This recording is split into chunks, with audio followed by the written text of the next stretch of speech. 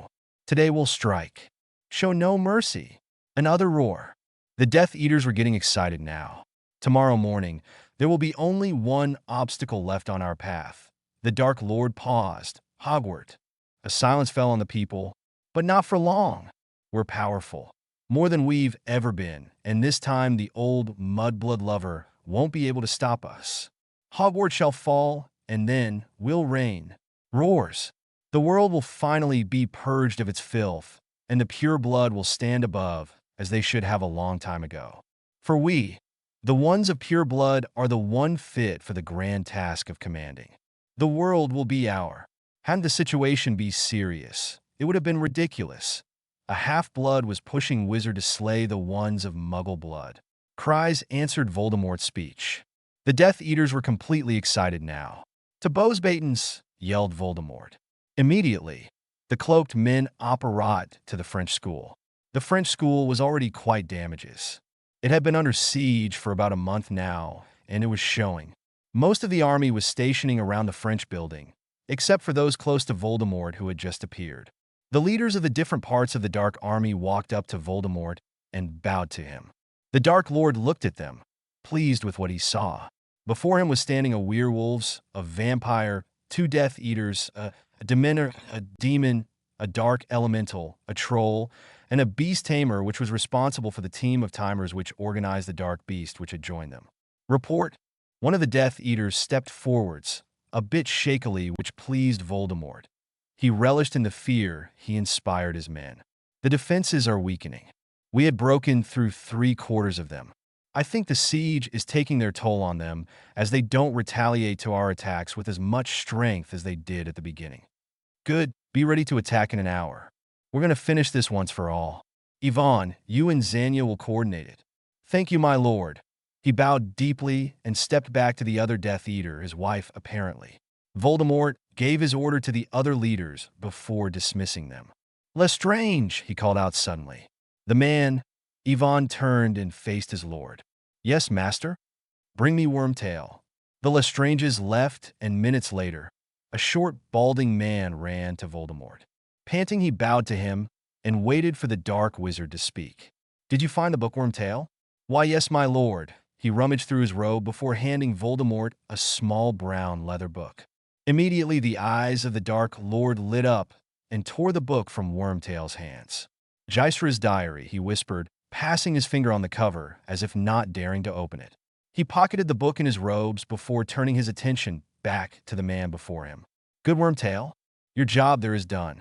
I want you to do the same at Hogwarts. Find any information concerning the school defenses, state the people who live there, their weakness, if some are likely to turn to us. I want a detailed report at the end of the week. We'll launch our first attack then. During the next hour, Voldemort walked through his troops, exciting them. Then the Dark Army was ready. Voldemort amplified his voice. Today we'll win. The Dark Fighters cheered. Today this place fall. Cheers. Today the darkness will rule. Voldemort.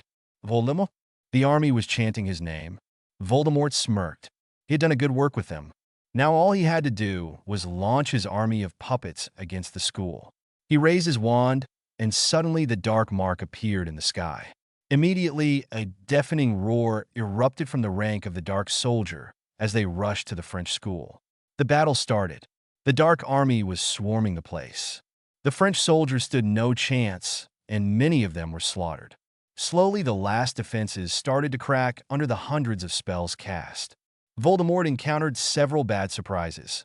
A vampire triggered a rain of silver arrows, which cost the Dark Lord several werewolves and vampires. Traps had been set up, but they could only slow down Voldemort. As for each Dark Soldier out, 2 came to take his place. Finally, the last ward fell, allowing full access to the school. Bellowing at the top of their lung, they ran into the building. Voldemort's smirk widened as he saw this.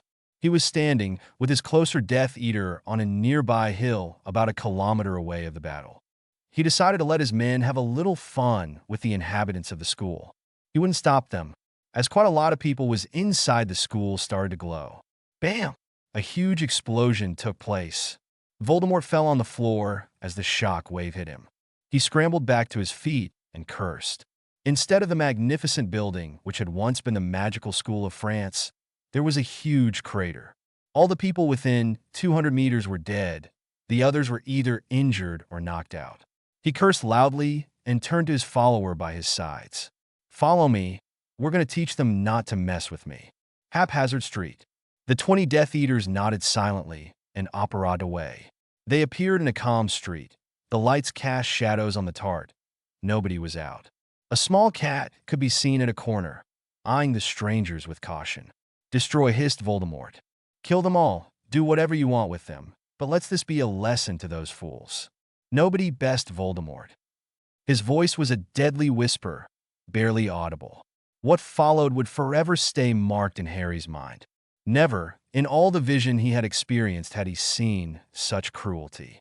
They crept in the house, storming in the bedroom, sometimes killing the people on the spot, other times using other ways. They put a 5-year-old girl under Imperius and forced her to kill her parents by slicing their throat, slowly, before making her jump at the window.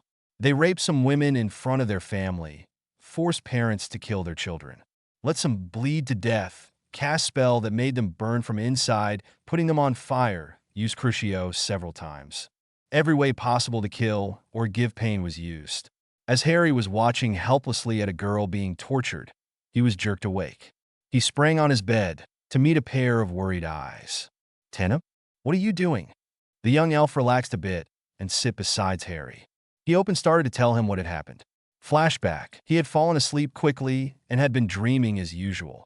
Then his dream had been replaced by a battle beside a huge building. People dressed in black were attacking, and then it exploded. A strange one with blazing red eyes stood up and popped out to a street. There, with other men, he started to torture the inhabitants. Teneb shuddered as he came to this part of his story. He had never seen that much cruelty. Elves' children were sheltered all their life. They never had to face the hardships of life. He had been woken up panting by a loud sound. He could hear a strong wind outside as the windows cracked. He looked around, sweating, trying to clear his mind from what he had just seen. His attention was diverted by the sound of trashing on his right. He glanced at the sleeping form of Harry. The human was restless and sweating. He could see his lips moving in silent prayers or screams. Without thinking twice about it, he got up and walked to Harry's bed, shaking him. Into the flashback. "You finally woke, and that's all." Harry didn't look in Teneb's eyes. "What was this building? The one with the red eyes?" "Yes. Don't you remember what you saw in my mind?" "Not really. I remember some important facts, but there are other things that I can't remember." "Sure. We can't have him know all your secrets," said Archer, and Harry was a bit relieved at that. What does he know? And why was he able to see my dream? Well, the basics. Your life story at its simplest version. Halloween's night, a bit of your life with the Dursleys, the Sorcerer's Stone, the Diary, Sirius, the Triwizard Contest, Voldemort's resurrection. Well enough as far as I'm concerned, if you say so. It was Beauxbatons, the French school for wizards and witches. They attacked the school. "Welcome to my life," answered shortly Harry. There was a silence, as both of them were deep in their thoughts. "Why were you seeing that? When did it happen?" Harry sighed. "This night." "But how? Do you see this scar?" He pointed to the scar, which had made him so famous in his world. "You know how I got it, right?" Teneb nodded. "Well, you know you can't repeat this to anyone, don't you?" Another nod. "Good. To sum up, this scar links me to Voldemort. I can see what he's doing at times." "Okay. Does it happen often?" Curiosity had got the better of Teneb. Elves were curious as long as they deemed the subject worthy of their interest. "Every time he does something when I sleep, which means every night lately." Once again, Teneb didn't know what to say. What could he say? He knew a lot of things about the human, more than Harry knew about himself. He nibbled his low lip, a clear sign of his uneasiness. "Why did I see it too?" "I don't know. It has never happened before." "I know why," said Arin in a sing-song voice. "Then why don't you tell us if you're so smart? Come to the plane. It'll be easier to explain there." "It had better be. Come there immediately." "All right, you're so easy to tick off." Harry didn't wait for his guardian to reply as he reported his attention to Teneb, ignoring the angry shouts of the spirit. "You know?" "Yes. Let's go then." They nodded and found themselves quickly in the spirit plane. Their guardians were already there. Okay, we don't have a lot of time, so listen carefully, stated Kelia. You remember the blood exchange we made you perform? Seeing their nods, she continued. Well, one of the possible effects of this is the apparition of a light mental link between the two who performed the exchange. She was cut by two stunned cries. You mean we're linked? Our hearing is still good, interrupted Arin. For now you're only able to perceive the strong emotions of the other, or the things he sees under a very stressful situation. It's for now a kind of empathic link. If you want, continued the female guardian, we can help you improve it to the stage of a full mind-speech link. Harry and Teneb glanced at each other. No offense, Teneb, but I'm not ready to do that. Not yet. None taken. If you ever change your mind, warn us. You should go back to sleep. Tomorrow you have your training as usual. Added Arin. Groaning, Harry, followed by Teneb, went back to his plane. He looked at his companion, who seemed quite troubled. He yawned loudly. I'm going back to bed. Voldemort must be done now, or at least I hope. He added in silent thoughts. Wait. Teneb barely whispered this word, but Harry stopped dead in his track. What? Teneb fidgeted with his fingers, looking quite unsure.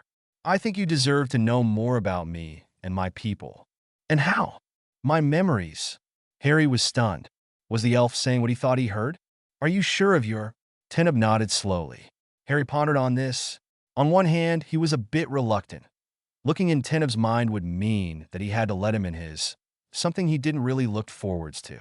He stared at the elf, trying to see his motives for this. Could he trust him? Trust him completely? Teneb had saved his life. Given the choice, he had stood by him. If he didn't deserve his trust yet, he deserved his respect at least, and the truth. Having made up his mind, he took Teneb's outstretched hand. I accept your proposition, and the return will allow you to vision my memories too. Up to a certain level, of course. There are things better being ignored. Let's agree on a mutual respect of our shielded privacy. Agreed. Ready? They sat, leg crossed on Harry's bed, face to face, and entered a deep trance.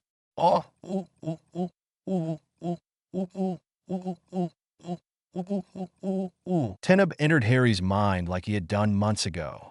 But this time he didn't encounter the walls that had stopped him before. He viewed Harry's memories. He had already seen a good part of them, but hadn't been able to remember them. Once he was done, he didn't regret his decision. The human was worthy of his respect and maybe of his friendship. Harry's easily went in Teneb's mind. He could have any time before, but he had morals, and invading somebody else's privacy was out the question. But he had the permission of Teneb now. He decided to let the elf's mind show him and not to pry. First he saw the childhood of Teneb. His mother, Elisa, a courtier at Horvold, his father, Dorian, the king's counselor, and Dyla, his little sister, formed a close family. The children, in the elf society, spent their 10 first years with their mother. Then the father became responsible for the education of his sons and his heir. In general, elves didn't have a lot of children. 3 children was really rare. The sons was trained in fighting, thinking, philosophy. The daughters were sent to an institution. This was solely dedicated to the education of young elves. They spent 10 years under the tutelage of the Doges, the priestess whose lives were dedicated to Lunai, the moon goddess, while the Deezers were serving Solyin, the sun god. But the sons didn't have to go to their temple. They could be educated by other people depending on what they wanted to be. Only those desiring to be clerks, searchers, priest, or sage were sent to the Deezers. Teneb was sent to the court with his father at 10, and his training started. Harry saw as he studied under the authority of the masters in the castle, as he first held a bow, at the age of 13, as he nursed the bruises got during physical training. He watched as he was presented to Seelan, the proud young prince, a bit too full of himself. He witnessed the fight that issued from this meeting and its dead end. It marked the beginning of the complicity between the prince and Teneb. They grew up together. Seelan trusted Teneb as the young elf seemed to always been truthful with him, and it was obvious to everyone that Teneb would be Seelan's counselor. As they turned 15, they passed the ritual. The elves had a lifespan 10 times superior of the one of a human. They grew up until 20, then stabilized, and aged very slowly once they got over 500-year-old. A 700-year-old elf would look like a 35-year-old human. Each time an elf reached the age of 15, they would have to pass the ritual. It was a kind of passage to adulthood and responsibilities. At dusk, they were sent alone into the Norcasia, the forest encircling the elves' kingdom. They were led to a glade and left there for the night. They had to come back to the castle. Failure generally meant death, as the forest was dangerous. Harry watched his trials in the forest. His encounter with a werewolf, a chimera. His fight against a bred of acromantula. His wonder before a herd of unicorns. Finally, he experienced Teneb's joy at receiving the mark of the Dragon Masters. Seelan was happy for his friend, but sad at knowing he wouldn't be able to see him for at least 1 year. Then came the memories of his time at the headquarters. The memories started to fade, and Harry came back to reality. Teneb had had a quiet and enjoyable childhood and had his future assured. He had jeopardized all of this for his morals. He didn't know if he would have been able to do this. The two youths stared at each other. Their eyes spoke of their mutual respect. "We should go to sleep," said Harry, troubled. Teneb nodded and went back to his bed, but neither of them could sleep. The next morning, once they were back to the real plane, after their training with their guardian, Harry faced Teneb. He had hesitated a lot and was still unsure about it, but he knew it was right. Cautiously, Harry unsheathed one of his daggers, not his personal one but an other, and looked at it, pondering over something. He then looked up at Teneb. Slowly he stretched his arm, offering the dagger to him. The blade pointed toward his own chest, the handle towards the elf. Teneb's eyes widened, and he looked totally stunned by this. The exchange of weapon in this fashion was called the brotherhood ritual. When two fighters exchanged their weapons to handle first, they were asking for the other to become their fighting brother, the one they would fight back to back with who they trust their life. It was nearly as strong as a blood link, and once you had accepted it, you couldn't back down. Shaking, he grasped the handle and accepted the dagger. Then he took one of his own and repeated the gesture. Harry accepted it with relief and smiled. Nothing was said, they didn't need it. So, now that this is done, what about our offer? Harry looked at Teneb, who apparently had received the same message from Keelia, and they laughed. Teneb was surprised by the change in Harry's behavior and face. He hadn't seen the human this open, this carefree before. His face wasn't guarded and unreadable anymore. "Yes, you dolt. When do you want to start? For that I could decide not to teach you. But you know you love me." Arin sent him the equivalent of a roll of eyes. "Sometimes I wonder why I'm doing it." Oh, ooh, ooh, ooh, ooh, ooh, ooh. The next weeks passed in a blur. Harry intensified their training as the ceremony came closer. Things went easier after the ritual. They were still sometimes a bit awkward around each other, but was starting to form a great team, odd but efficient, one that could become legendary. Before they knew it, they woke up one morning, realizing that today was the first day of the bonding ceremony.